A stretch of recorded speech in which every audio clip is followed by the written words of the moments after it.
Hi, everybody. Welcome to a special episode of the Mike and Matt Show. Welcome, Matt. Welcome, welcome, welcome. This is very exciting today. Yes, it is. What do you have in store for us? We have a special guest for you.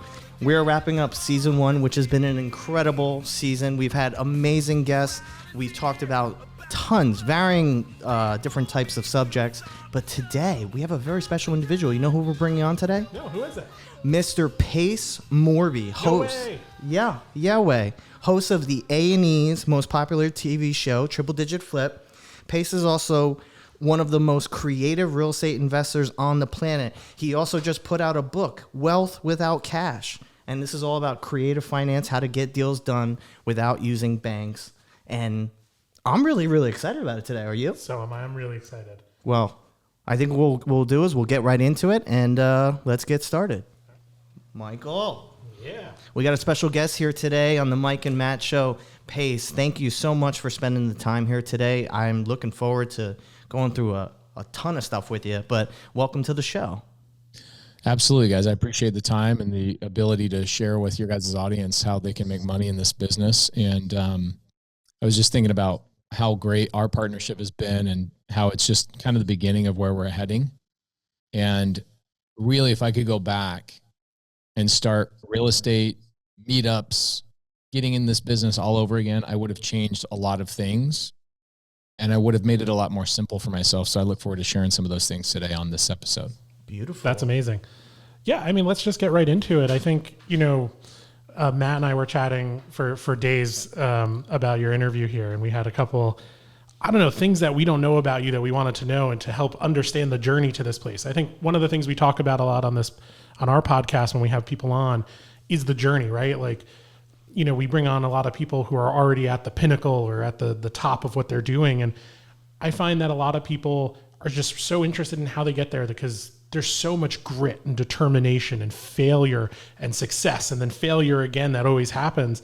And I think, I always like to peel back the curtain there and say, hey, like, it's a tough road. It's not super easy to get to the top or get to someplace great or get to someplace successful. And there's a lot of determination that has to get, that has to get you there. And thank goodness it isn't easy, to be honest. Yeah, because otherwise everybody...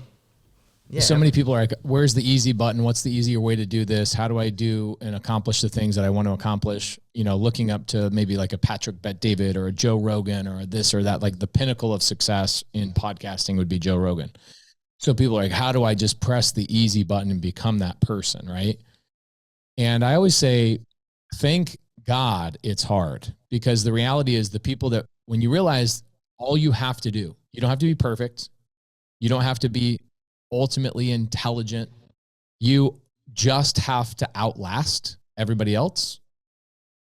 And you wake up one day after 24 months, 48 months, 60 months, whatever it is, and you're like, I'm the only one standing. And so a lot of people need to understand I'm not smarter than necessarily anybody else. I just was determined and I outlasted everybody else that said, this is hard. I'm going to go to the easy route. I'm going to take the easier path. And when you understand that that's the equation, you wake up every day and you go, what is the obstacle? Because the obstacle is the way. And I walk directly into every single obstacle. I do the hard things every single day. So for the people out there just starting out, like, it's hard. Good. I'm glad it's hard, because that means there is no such thing as competition.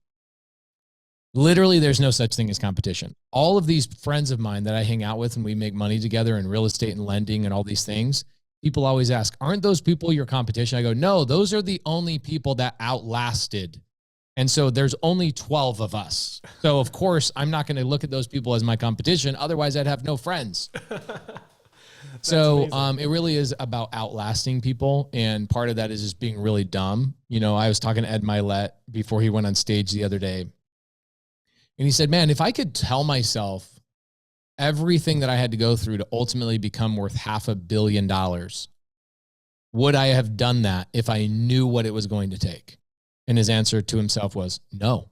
If I told myself everything I was going to have to go through, I would have just said, I'm going an easier route, because that is hard. And it is hard. So for me, it was just outlasting everybody else and just showing up every single day. But most important thing is I did find what I was obsessed with. and what I loved. And so when I did wake up and I put in 12-hour days, 14-hour days, some days 20-hour days, not often, but 5-10 times a year, I was doing it and it was giving me energy. And it still does give me energy every single day doing what I do. So I'm lucky in that regard. I found the thing I'm highly passionate about. So long days, determination, grit, outlasting everybody else was not really a challenge, to be honest. So with your grit, and you talk about consistency, and I think that is consistency from all the different people that we've had on in our first season. Consistency has been one of the big words that people bring up. It's action, consistently taking action. Were you always that type of person even before real estate? Like what did you do before you got into real estate? Like, were you always this version of you?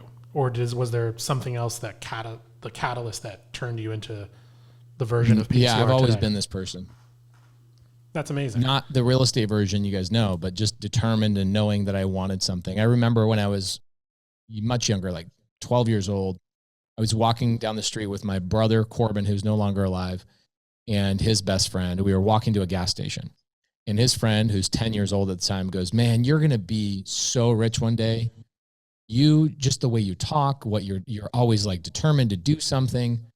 There's never a moment where you're not doing something. You just can't relax." And he says, "One day you're going to have a BMW."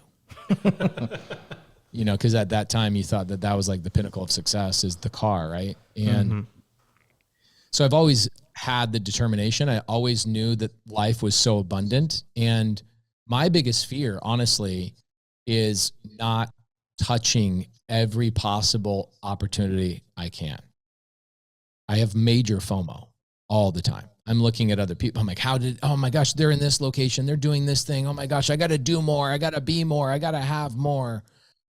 And that's always been part of me. The problem is I was putting all my energy in the wrong vehicle, right? And the wrong vehicle for me, and what I'm specifically talking about, is I was a contractor for a very long time, which is a dead-end job. And I do call it a job, even though I did own my own business. I call it a job because it was just a high-paid job. I had to show up more than I have to now. I had to deal with way more crap than I have to do now. And now when people look at me and they look at my long days and they go, "Man, you need a vacation." I go, "Dude, my whole entire life is a vacation. I no longer have to be a contractor." I mean, you're talking about FOMO. I mean, I follow you, and like every day you're somewhere amazing. And it's like, I feel like I have the FOMO. It's like, I want to be where Pace is right now. You're in Montana, I have a great Arizona, life. California. You're just everywhere. That's amazing. We did 110 cities in 2023. Whew. Yeah. That's in only 47 weeks. We went to 110 cities. If anyone wants to know where Pace is, you actually have a website called whereispace.com. It was so frequent, like people asking me so much, "Where are you going next? Where are you going next? Where are you going next?" I go, "Just go to whereispace.com."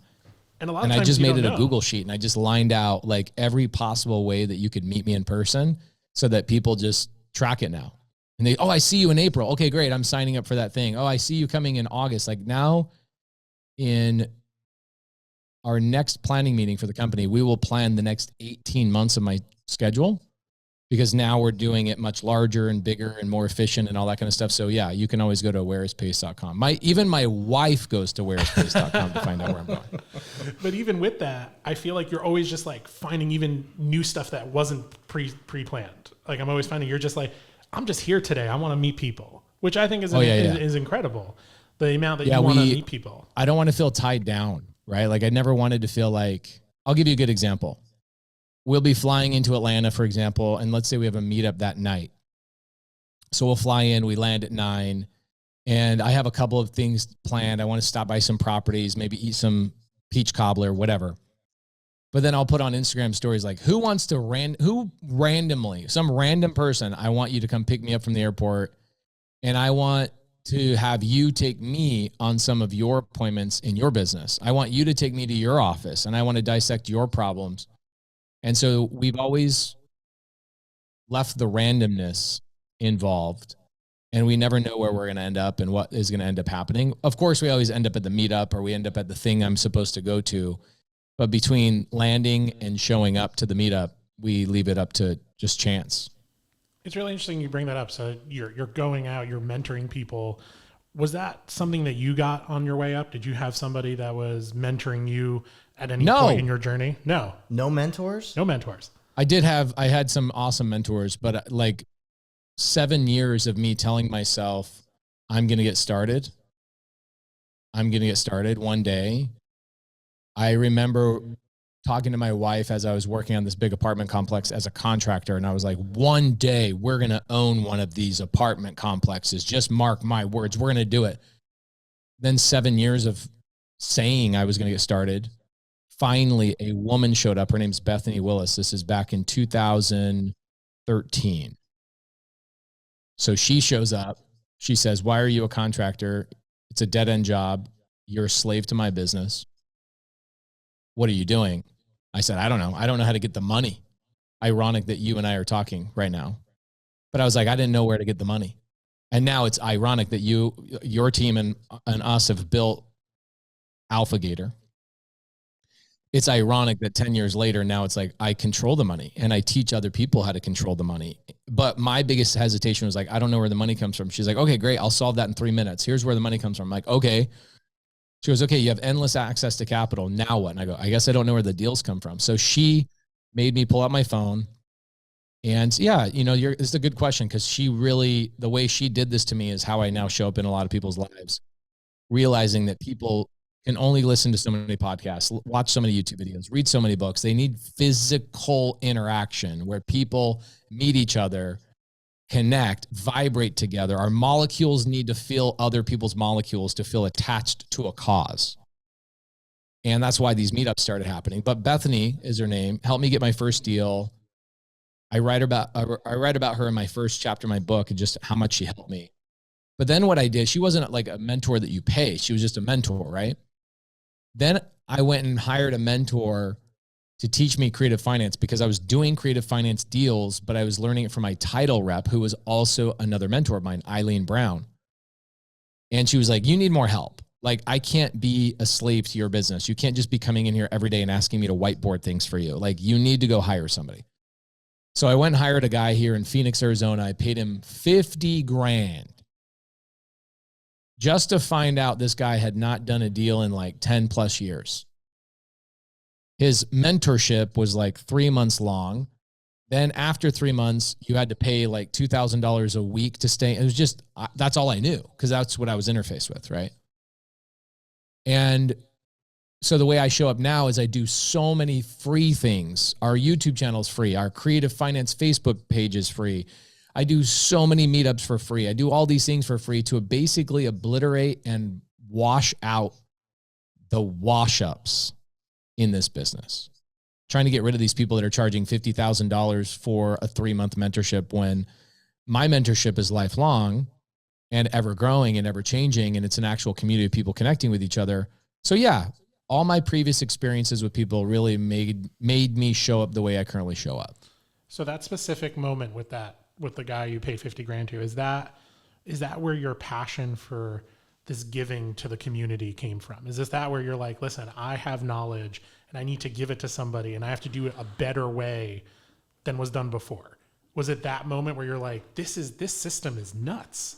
I don't want to. No, my passion for teaching and like mentoring people came from being in a household of 12 kids. And I was the third oldest. So I had 9 siblings underneath me, changing diapers, doing all the things. My parents were really good about giving us chores and responsibilities. And part of those chores and responsibilities were teaching the kids underneath us to do their chores and their responsibilities.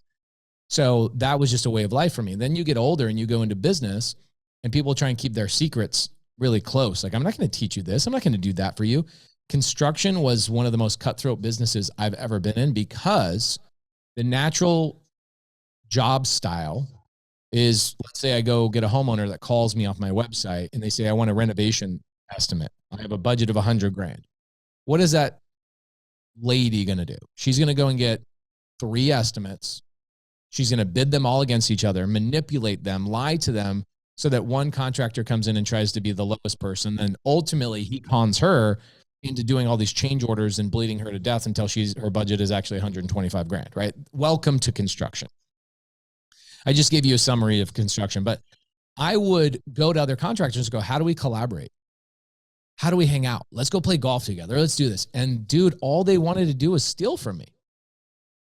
And some of them would even ask me, why are you trying to hang out with your competition? I'm like, I want to learn from you. Oh, you want to steal my shit? That's what their attitude was. And when I met Bethany, Bethany took me to a meetup. It was a little 20-person real estate meetup. And I was like, oh my gosh, this is like the way I was raised, collaborating and helping people and passing thing on to the next person and, you know, helping each other out. But to real estate's benefit, real estate is one of the greatest businesses ever. And this includes lending and title and all the 59 people that make money on a real estate transaction. That's the difference in construction versus real estate, is that in construction, there was only one contractor that was getting that job. And we're not splitting it. It's not like, hey man, I really like you. You're my buddy. You do 50 grand and then my construction will do 50 grand. There's insurance and this and crews and workman's comp and all this stuff that convolutes and makes all that muddy. But in real estate, it's this beautiful environment where 20 people can make money on the same freaking transaction. The private money lender, the JV person, the person that found the deal can assign it to the person that ends up buying it. The agent can be involved, the title, the escrow. There's the transaction coordinator. All these people can make money on one deal.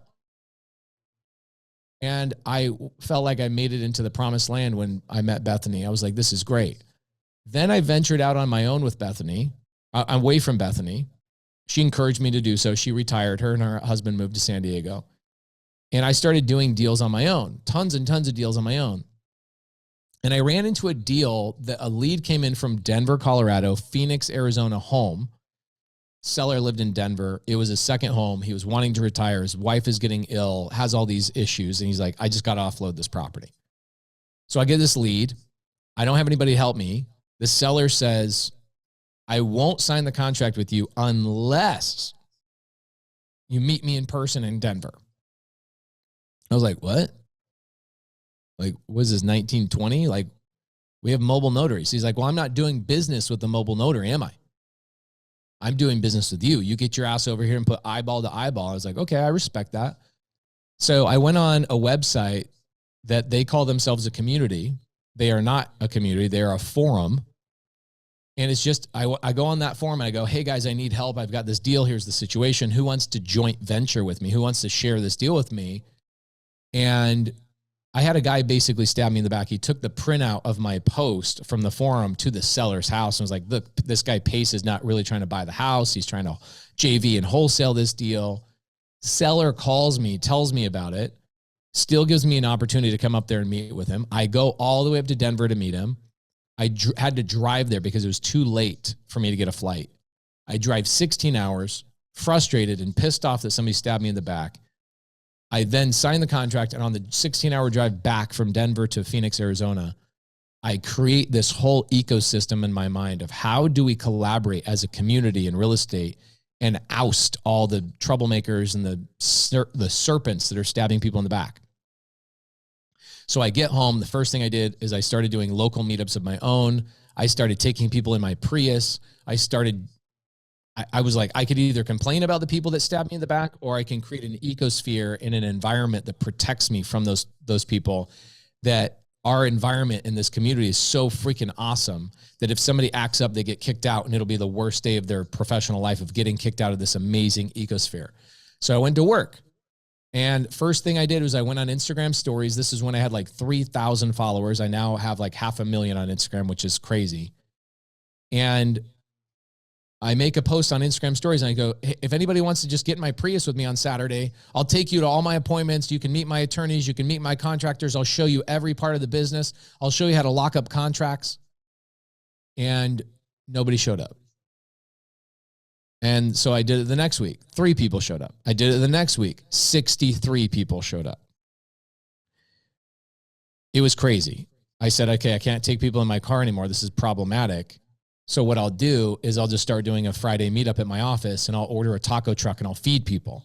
So I would whiteboard for people, and all of a sudden the parking lot's full of 300 people, 400 people. Now I have the landlord of my office that I'm renting like, dude, you can't do this here anymore. This is getting out of hand. And the minute I knew there was something crazy going on is when I had somebody fly in from Portugal to come to our meetup. Portugal, the country Portugal. I mean, you guys have been to my New Jersey. I think, did you guys go to the New Jersey meetup? Yeah, we went to that, and we also went to, it was the big conference. Dealmaker? We were at Dealmakers. Yeah, so the day before Dealmaker, we had a big meetup, and 1,100 people showed up in New Jersey. That came from a guy trying to screw me, and I taking it upon myself to say, I'm going to build something that protects the people that want to be in this environment, in this community. And so 4 years later, 1,100 people show up. We get shut down by the police because the meetups get so big. But it was just taking matters in my own hands and saying, I want to build something that I remember as being a child, as a community, and people that share ideas and pass the torch along rather than try and hold all of the heat for themselves. And it got out of control. People started now asking me to speak all over the country, and that compounded and compounded and compounded. And I go, oh crap, I better be good. I better get better at telling stories. I better get better at speaking on stage. And then I started creating new pathways and new ways for people to make money that didn't even exist when I got into the business, because I was like, if I could just help an earlier version of myself, I can win this game. And so everything I do and everything that's in my mind is, how can I help Pace Morby from 7 years ago? That's amazing. So, Mike, the importance of community. You've touched on it, and I think we all discuss the importance of how impactful and also how powerful community is. The fact that you're providing this abundance mentality to other people versus this scarcity mindset that a lot of people have, like you were talking about with contracting. With your community, you're dealing with a lot of first-time investors. What would you say? You were talking about 7 years before, the young Pace, young investor Pace. For a newer investor, what do you think is probably the most paralyzing thing for someone who's approaching real estate for the first time? I have no value. I can't collaborate with people if I don't have something to give them. Who am I? Imposter syndrome, analysis paralysis, because you don't know yourself and you don't know which pathway to choose. So, for example, it's like sitting down in front of a Monopoly board and you're about to play Monopoly with your friends, and you get to choose like one of those 10 characters, right? But, you know, it's like the race car and the thimble and the thing and whatever else. You get that, right? And you get to choose your avatar, essentially. Okay, well, what if you added the complexity of the fact that each one of those now has different benefits, different downfalls? They move differently. The dice mean, when they roll the die and they get a 6, it doesn't mean 6, it means a 5. Okay, so now you got a lot of complexity. So that simple fact of choosing the thimble over the race car is now a debilitating task, because it's like, well, dang, who I choose actually matters. And what do I mean by that? In this game of real estate, in this game of finance, there are so many ways to succeed. Some of them require no money. Some of them require no skill. Some of them require a lot of skill because you have to explain something challenging. Others are really good for people who are administratively minded. For example, transaction coordinator can make $500,000 a year being a TC, yet I could never be successful at that because I hate paperwork. Yet going out and knocking doors is also a very specific personality trait that 99% of people will never have, nor do they want that. Yet the 1% that should be out there knocking doors and saving people from foreclosure, nobody helps them identify that that's who they are, that that's their avatar. And so you have to stop and think, what is my avatar? What am I trying to accomplish? For example, I'll get a stay-at-home mom. She'll go join a mentorship that's all about cold calling people and just hammering the phone all day long. I'm like, do not do that. That's not your avatar. You're choosing the wrong character to start the game with. And because of that, you get paralyzed. Who am I? What should I do? How should I take my personal characteristics and apply it to this game of real estate and finance? Is actually the hardest part of real estate and finance. So when people get into real estate, I think that's a really good point, that sometimes people start off with the wrong path, and because of 99% of the time they start and off because with the of wrong that, then they get deterred, they get frustrated, but maybe they were just on the wrong path. There's multiple different paths. What would you recommend to somebody to do to avoid that from happening? Okay, so your avatar will always evolve. So first and foremost, remember that. I also have a very specific avatar training on my YouTube channel that identifies the 22 paths to get started. And it is so specific. It's a 6-hour video. It's basically an audiobook just by itself. And it's me talking, giving examples on a whiteboard. And I can tell you that the people that take that training and they show up and they go to a meetup, here's what they end up doing. They go, hey, my avatar is a gator. What's your avatar? And now you're actually communicating, finding out who the other person is that you're talking to, rather than, hi, my name is Jim. My favorite color is blue, and I've got 2 daughters. What's your name, and what do you do? I think this is one of the most interesting and unique things that, of all the people we've interviewed so far, they say about the thing that's paralyzing for a first timer. It's always, we always hear a lot of, you got to get out and get your first deal. You got to go out and be present. You got to go out. I think this is the first time I've heard somebody say, you need to know who you are. Right. And Yes. I think there's something really powerful behind that, because you're right. I think everybody is useful in, like, they all have value. Everybody, we're all valuable in different ways, and we're all really good at different things. And I think you're hitting like such a button with me right now of like, once you know like who you are and what's going to motivate you, what's going to get you going, what's going to make you keep coming back to it every day, right? Because if you just go out and you're just like, I got to find deals and I just got to do something, there's that moment where if it's not something that's going to make you excited every day, that you're just going to be like, what have I done with my life so far? I've tried all these things. Basically, yeah. You feel like you're wasting all your time. Yeah. That, Matt, I'm telling you, Matt, of everybody, that is so unique and such an interesting avenue to figuring out not just real estate investing, but like we're talking about real estate investing. It's almost like it's a life moment, right? When I was working in corporate America, one of the first things I had to do when I started my new job, I was a personal trainer at Lifetime, and you were taking this little course, and they made you do those Briggs, what's it called, the Briggs-Stratton test? Mm-hmm.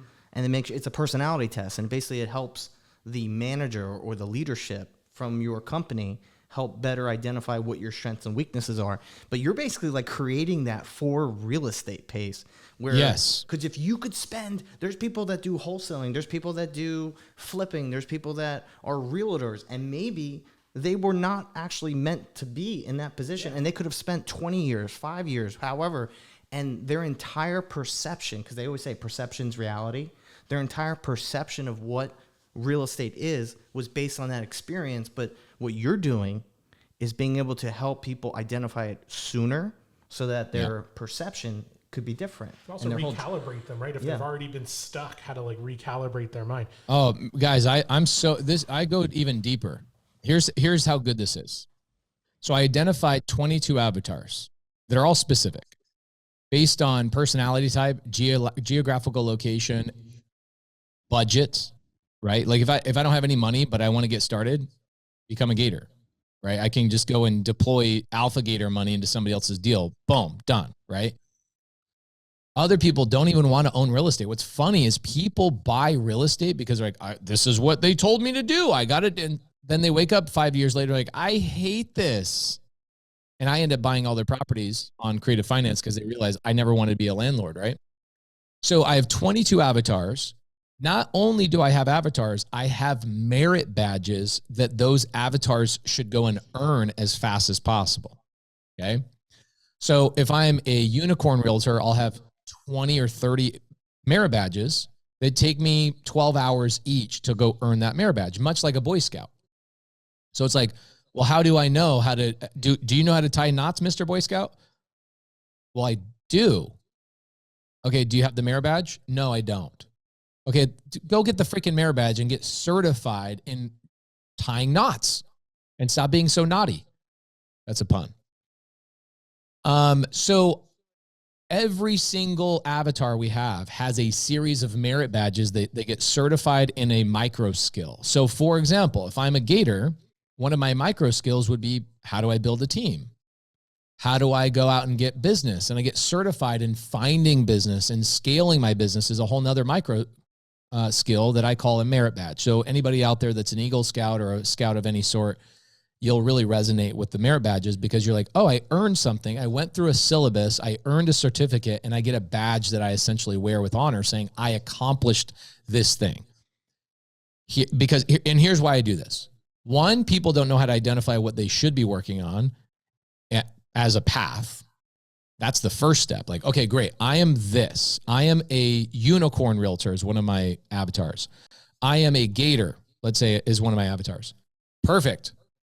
What's my first step? Just because I freaking identified that I'm an avatar doesn't mean that I know my first step. And so a merit badge will give them the KPIs, like their daily activities of what they should be doing. And if they're not doing those daily activities, then they know where they're veering off.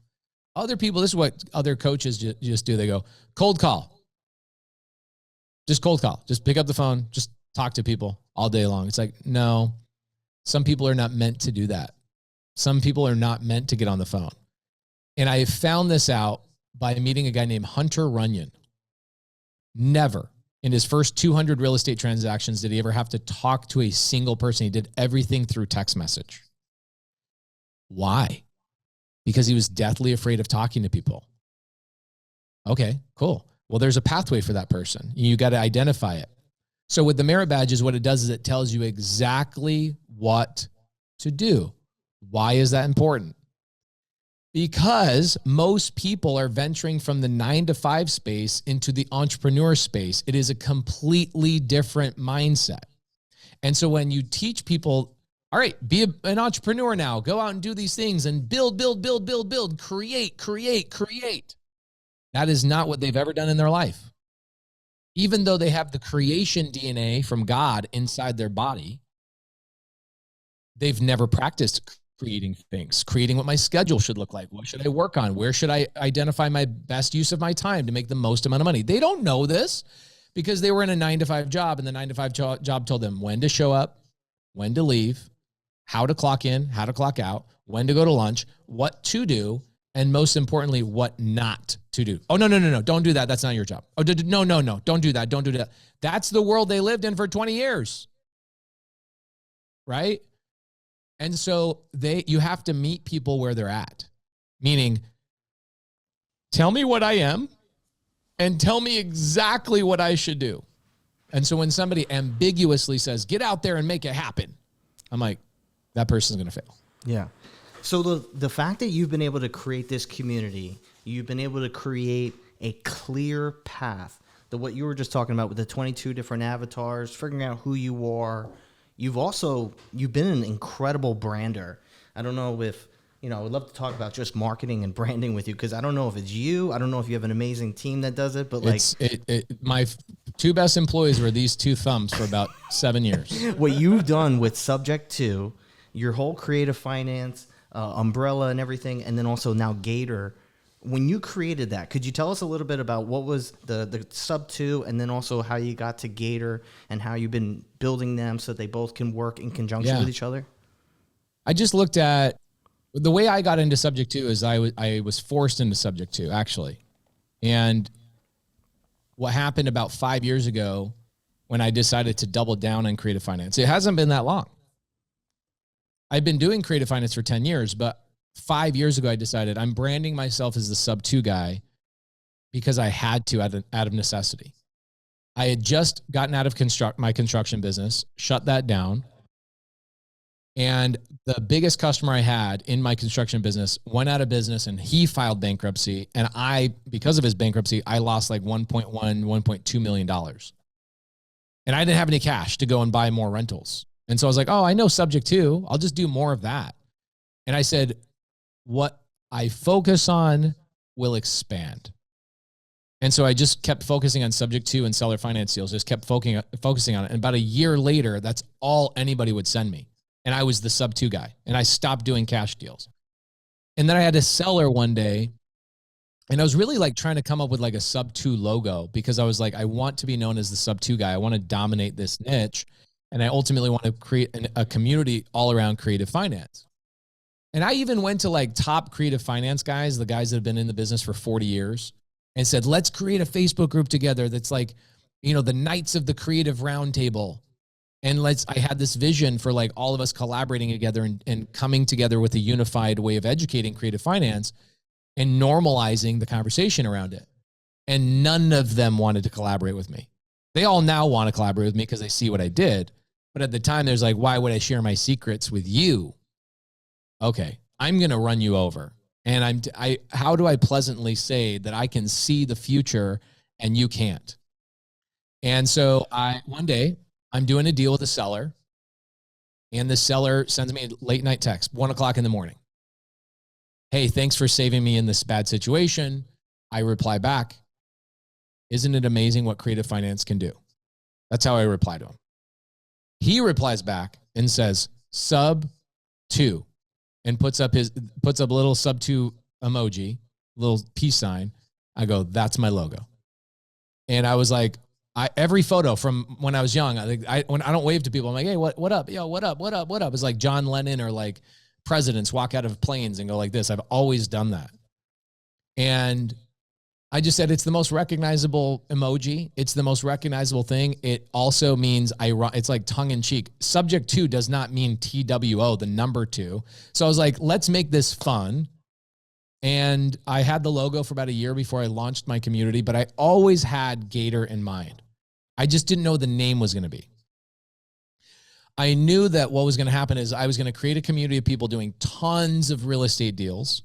And what they were going to run into was a lack of capital. And so I was going to have to create a whole nother wing inside of my community that's all about obtaining capital. And one day, this was about 2 years ago in March, coming up in March, I was teaching raising private capital on my YouTube channel, like a 5 hours, like live YouTube. And it was identifying, remember, I'm trying to become a better educator. And so I'm identifying things through examples like, what's a big lender called? Oh, it's a whale.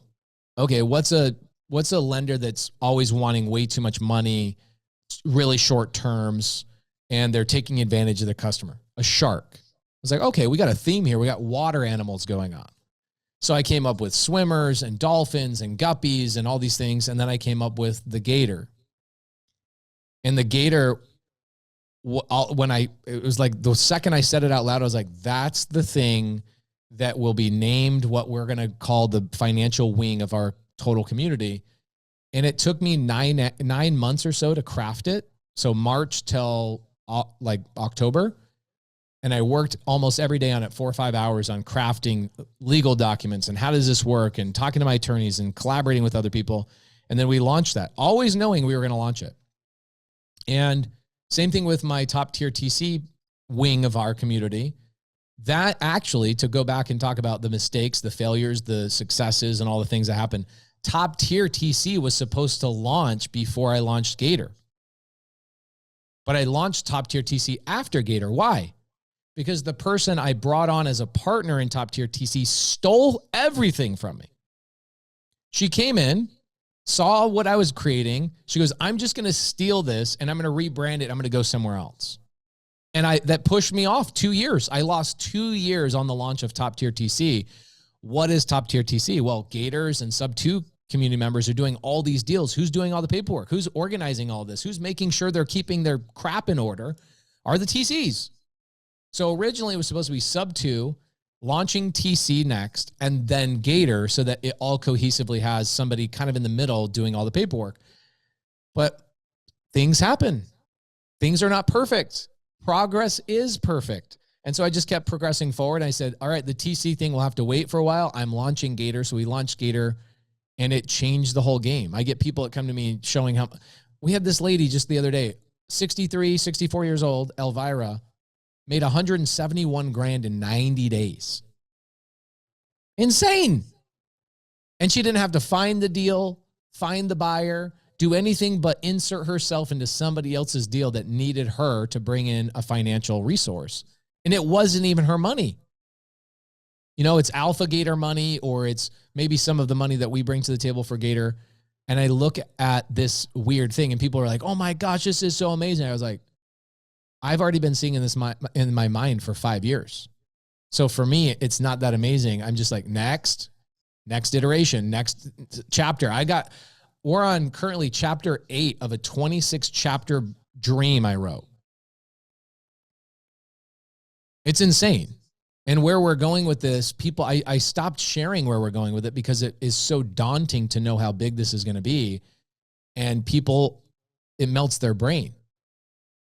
So I just have to dumb it down. Like even my partner, Cody, and my partner, Josiah, and my partner, Ted Head and Molly, I have to kind of shrink my vision because when I share all of it, I melt people. Yeah, because you were just saying it before. Like you were talking about when you were talking with Ed before you were going on stage at one time. If you knew all the things that were ahead of you, would you still do it? Even one of our partners, Mark, he built this entire street in Atlantic City in New Jersey. And he was asked if he would do it again. And he said no, because if he knew what he knew now, would you go back and do it? So I can totally relate with you on that one. My next question is, now that you've talked about Gator, subject to your TC tiers, I think it's really, really powerful understanding, and you talk about collaboration, you talk about abundance, the marriage between creative finance and also what we do on the hard money side. Yeah. And how you have basically brought that together. Yeah, we had the opportunity to work with you now, and I think it's 2.0 of what you're doing in Gator, which has been an incredible. And I think I heard we go up to 8.0, but you're telling me that might not even be the end because it sounds like there's even more past that.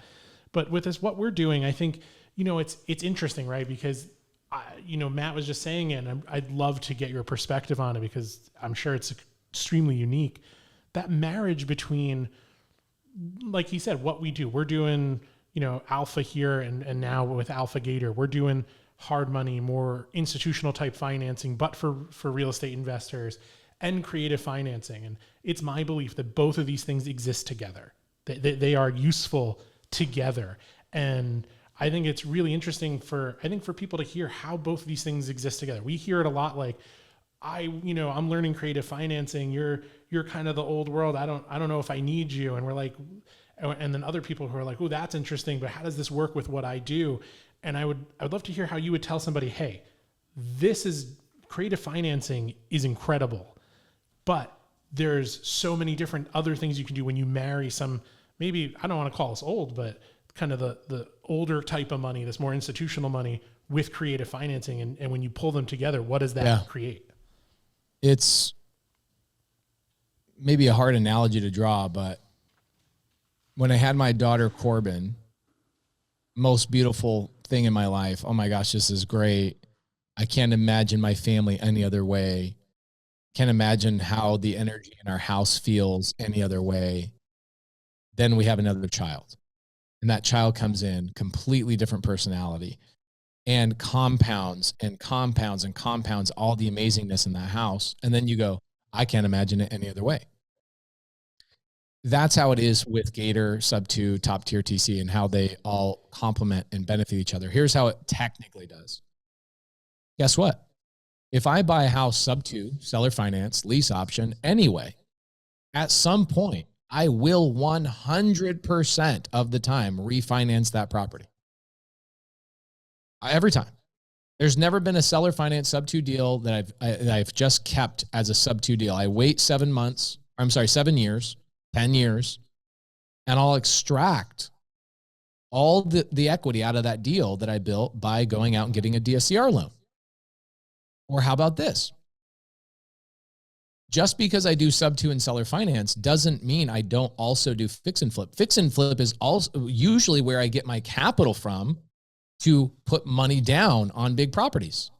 They all benefit each other. And if you're just doing SubTo and you're just doing seller finance and you're not looking at the fix and flips, you're not doing BRRRR, you're not doing DSCR loans on like the Morby method, you are missing half of the entire business. They complement each other. And people that just focus on creative finance, they come to me and go, man, this is all you do. I go, no, I have these other things I do. And they complement this. And they're like, oh my gosh, it plays so beautifully together. I'm like, yeah, it's like a harmony. You can't just have trumpets. You imagine going to a symphony and just hearing trumpets play? It's like, bro, this is not Christmas caroling. this is supposed to be a symphony. Where's the violins? Where's the flautist? Where's the cello? Where's all of those things? And so essentially bringing Alpha Gator and all the funding options to the table with creative finance, it all harmoniously works together.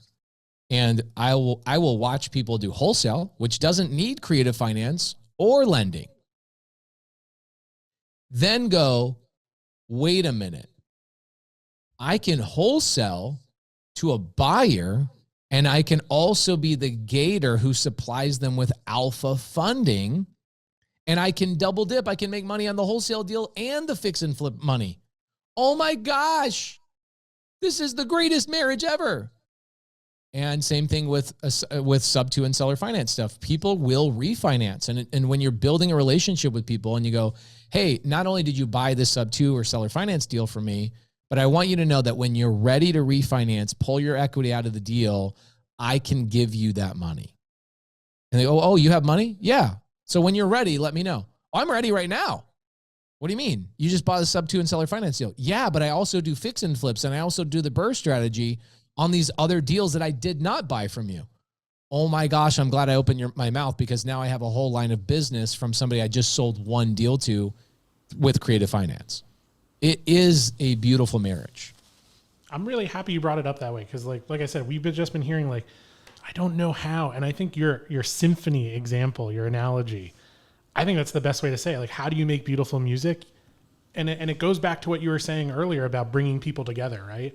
And bringing different types of people together and different avatars. And I mean, that symphony analogy, I think is the best one, right? Like, if you bring together all different kinds of people who do all different kinds of things, who can see everything differently, like, you're going to make something that's a beautiful piece of music you're about to make. I remember going to Meetups. Check this out. When I first started in the business, I had one thing that I brought to the table. I said, I will buy a deal from you. I was a fix and flipper / wholesaler. I was like, I'll buy a deal from you. That's all I brought to the table. So then there's other fix and flippers that I would meet. And I'm like, wait, you're my competition. I got to go find the person that has the deal, right? Whereas now I can go up to that fix and flipper and go, oh, that's awesome. Who are you using for lending? Can I help you save some money? Hey, can we do this? I'll help you out with your refinances. And now my competition becomes my revenue source. It's like I was making fun of a kid the other day. He's like allergic to everything. And I was making fun. I was like, this is why you can't get a girlfriend. Girls want to go try all sorts of different types of food, and all you can eat is white rice and soda water. It's going to be really hard for you to find a date, because when you ask a girl on a date, she goes, great, where are you going to take me? Your answer is, I'm going to make white rice at my house, and I'm going to bring you. Wait, what? Where's the restaurant? Where's this? I want to get tacos. I want to get pizza. Versus if I go into a room full of girls and I'm a single guy, I can ask a question, what's your favorite type of food? And they go, oh, I love sushi. Amazing. I love sushi too. I can give that to you. You want to go on a date with me? Yes, perfect. Then I meet another girl later. Maybe that one doesn't work out, or it does work out. I don't know. I go to another girl and I go, what is your favorite type of food? Oh my gosh, I love tacos. I have the best taco spot. Do you want me to take you there? Now I have way more options. I can go on multiple dates with multiple people in my dating phase, right? And so when you just choose one business model and you choose one thing rather than have all the clubs in your bag, you're like a dude that can only eat white rice and is asking people to go on dates. You have very little value to provide to somebody on the first date. Whereas when you have Gator and creative finance and wholesaling and fixing, flipping, anybody I talk to at a meetup, at a seminar, at a thing, what do you do? Is my first question. What do you have? What do you need? Oh man, I'm a fix and flipper. I need more deals. Awesome. I can help you out with that. Who's funding your deals? Oh, I'm in transition. I got 2 guys I work with. Okay, great. What do you like about them? What do you not like about them? I can bring money to you more efficiently and give you better service. Oh, you're a lender? Yes, I am a lender. And I don't have to be a lender. I just can be associated with Alpha Funding, and I can use their money to essentially white label to go do the thing. Think about every conversation I have with somebody is now a meaningful conversation rather than just, we can't help each other. I watch so many people at meetups. Hi, what do you do? and they shake hands, and then I awkwardly watch them realize in that moment, we have no value to provide to each other because they're not smart enough to understand the symphony. Mm-hmm. Right? And they just sit there and go, okay, and then they spend 15 minutes, which is 14 and a half minutes too long with each other. They need to go find the people that they can actually help. But when you are a Gator and you understand creative finance, there's literally nobody in a room that you cannot provide value to and therefore monetize on that relationship.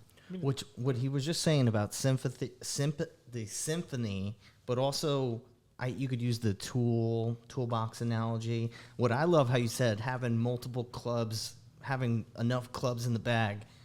I know you're a golfer, and actually I was looking at and I saw Dixon Golf. You had a golf company that I still own 10% of the company. I just don't go there anymore. So you're a big golfer. You like to golf? I love golf because it's just like what we're talking about. Think about how many clubs can you have in a bag? 14, 15 clubs in your bag. Why do you have so many clubs? Well, because every position you're at in the golf course and every distance you're at requires a different club, a different loft, a different distance, a different everything. That's the beautiful thing about golf. It's not just basketball is like, okay, I have one basketball, I have a shot. Yeah, there's some distances. But man, I don't have trees I have to shoot around. I don't have to go through sand. I don't have to go through these really challenging situations. Guess what? Business is exactly like golf. Okay? You can do it by yourself, but it's a lot more fun with other people. And there's this game that we play in golf called Wolf. Okay? Let's say I'm playing with a group of guys, 3 other guys, so 4 total people. We all play one-on-one. And every hole, whoever wins, meaning I got my ball in the hole in 3 shots, they got it in 5. I beat them on that hole. I get to pull a club out of their bag. Oh, that's evil. Producer Joe, he's waving at us right now. He's actually saying, I've played that before. That's amazing. It's such a fun game. So here's the thing. What am I pulling out of somebody's golf bag on hole number 1 if I win the first hole? Driver. Well, it kind of depends on what the next hole is. Let's say it's a long hole and they need their driver. I'm pulling their driver out because I want them to have to use an iron or something. Can you pull a Let's say I win that hole. Guess what freaking club I'm pulling out of their bag now? The putter. I was going to say the putter and the driver. Putter driver's gone. Now you're on a downhill trajectory. You are sliding badly, and I have everything in my advantage. So if somebody could come up to me and say, I want to beat Pace in the business world, what clubs would you take out of my bag first and foremost? It would be creative finance and Gator. You take those out, I now provide very little value to anybody in the marketplace besides, hey, I can buy a deal from you. I do not want those clubs pulled out of my bag because that's where it's my driver and my putter, the 2 most important freaking clubs in my bag. And these wholesalers and fix and flippers are running around with like a 7-iron in their entire bag. They have 1 club. Good luck beating me. I got 14. I know. You get stuck behind a tree. You get in a sand trap. You got a putt with a 7-iron. Good luck. And there you go. The symphony is like a golf bag, 14 different clubs based on your situation. And I have more than 14 or 15 strategies to make money. Therefore, everybody I communicate with is an opportunity for me to make money. And so when people say, why do you care so much? You spend so much time with people. I'm like, I spend time with people because I can literally make money in every conversation. I think that's the part, right? And I think that's what makes it all work is like the time and learning all of these different pieces, putting in the effort, having the determination. That's where all the money is. Like if you get too tunnel visioned, then you're cutting yourself. You were talking, one of the very first things you said when we started talking was about opportunity. You want to touch every single opportunity. And every time you see an opportunity that you haven't touched it gives you like, makes you anxious because that's an opportunity you wanted to touch. I think that's the thing, right? It's like there's so many different ways to make money. There's so many different ways to do things. You need to be able to touch all of them. You need to be able to do all the different pieces and always find a way to extract. Never walk away from a conversation without being able to know I can make money with you, from you. I can make money for you, and all those. I mean, that's what it is. Yeah, and the flip side is also knowing who you are, your identity. What do you want your niche to be? And I think that's amazing with you, Pace. You've really, you understood what your niche was. You created that, and then you branded it around it. And it's just, it's awesome. I really want to, as we quickly wrap up here, I also want to plug, you have a new book that is out, Wealth Without Cash, to supercharge your real estate investing with subject to seller financing and other creative deals. If anyone wants to get that book, you can, I know it's on Amazon, right? Pace, where can people find the book? Yeah, Amazon's a good spot. Okay. Also, you mentioned a bunch of videos. You were talking about your avatar, YouTube. Where can people find both the free information that you're giving out into the community, and where can they also find more information about Gator and SubTo? Okay, so go to my YouTube channel, type in Gator Pace Morby, and there's like 10 Gator videos on there. Go watch a bunch of free Gator stuff. There's links in the description if you guys want to join the Gator community and actually get access to the contracts and the community and people to handhold you through your deals. And if you're like, I wish I knew my avatar, go watch my avatar series on YouTube. It's a 6-hour video. I actually did 2 or 3 of them, expanded on them, and really made it more specific on each avatar. And I will continue. I'm writing a book right now. It's a 30-chapter book, lots of colorful pictures, elementary level, all about breaking down your avatar. That won't come out till like 2026, but YouTube is awesome. It's completely free. And I'm not one of those guys that does like 8-minute videos. I do some of those every once in a while, but for the most part, my YouTube video our average length is an hour long or more. That's amazing. So, I mean, everybody out there listening, go there. Look at these resources. Don't waste time on it. Like he's giving away the goods. Like he's giving you the entry point. I give away more than people charge $50,000 for. I mean, completely. And then it's interesting that just going back to that moment, that was the thing. Is there anything else that you would like to talk to our community of people who listen to us that you would want to tell them, going back to what, I think the core of what we're talking about starting that moment, finding your avatar, like what would be the thing you would say to help somebody literally get up out of their chair right now, go and be like, let's get started? What would you want to tell them? So I would watch the Avatar series. Even if you're watching the Avatar series and you identify your avatar and you go, oh my gosh, that's me. Oh my gosh, I know that's me. I also give you very specific steps with your avatar in that Avatar series, so it'll tell you exactly what to do. Every avatar is different. Watch the whole thing. Why? Because you're going to meet other avatars. And we do a lot of meetups. We do 115 meetups across the country every single week. Next week, I'm doing in Arizona and a Utah one. I don't go to all of them. My community runs them. You're more than welcome to go to them.